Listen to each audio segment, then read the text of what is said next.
ayah saya almarhum adalah pensiunan Angkatan Udara.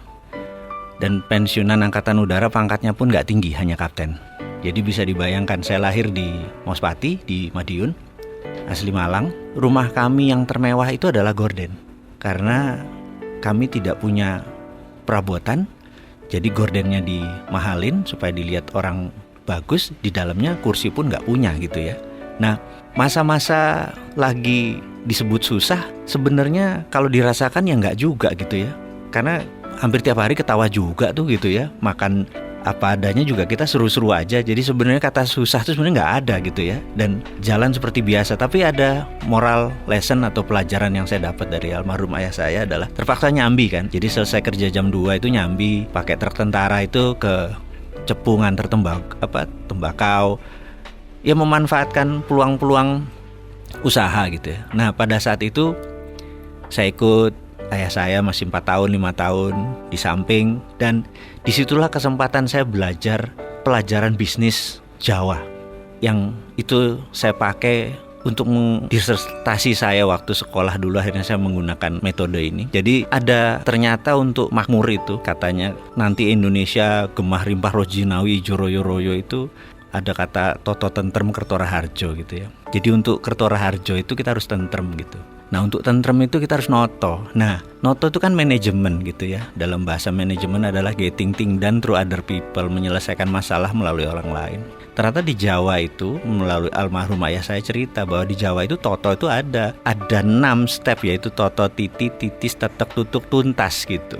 Nah, pelajaran itulah yang selalu saya teringat sampai saat ini di kepala 5 usia saya ini. Manajemen Jawa yang menurut saya luar biasa itulah akhirnya menjadi platform saya berbisnis. Dan dari dulu memang akhirnya saya pegawai itu hanya batu lompatan saja gitu. Nah, singkat cerita, sebagai orang kampung, cita-cita saya adalah sekolah ke Amerika. Dan ini mission impossible. Karena saya pindah ikut orang tua saya ke Palembang, 5 tahun tinggal di sana, kemudian Balikpapan hampir 7 tahun. Bisa dibayangin saya kelas 2 SD, saya menggunting rumahnya Donald Trump itu, White House.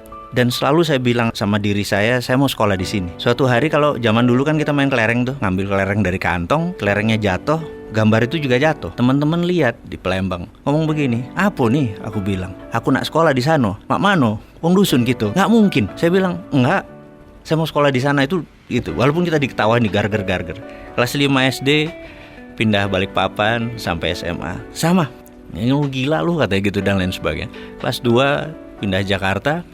Setiap hari dari Blok M ke Halim itu selalu lewat Tekdikbud. Suatu hari ada pajangan besar sekolah ke luar negeri. Dan saya berkata, kesempatan. Saya mendaftar. Pengumuman saya ingat banget karena nilai ijazah saya 6, paling tinggi 8 agama. 1, nggak mungkin lah gitu. Tapi saya pede dalam hati bahwa saya sekolah ke luar negeri. Pengumuman keluar, nggak ada nama kita.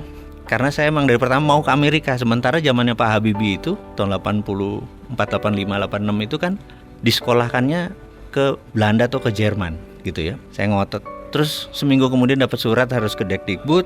Hadirlah kita ke tempat itu dan dikatakan, kamu kurang ajar. Kamu ngerusak tugas saya.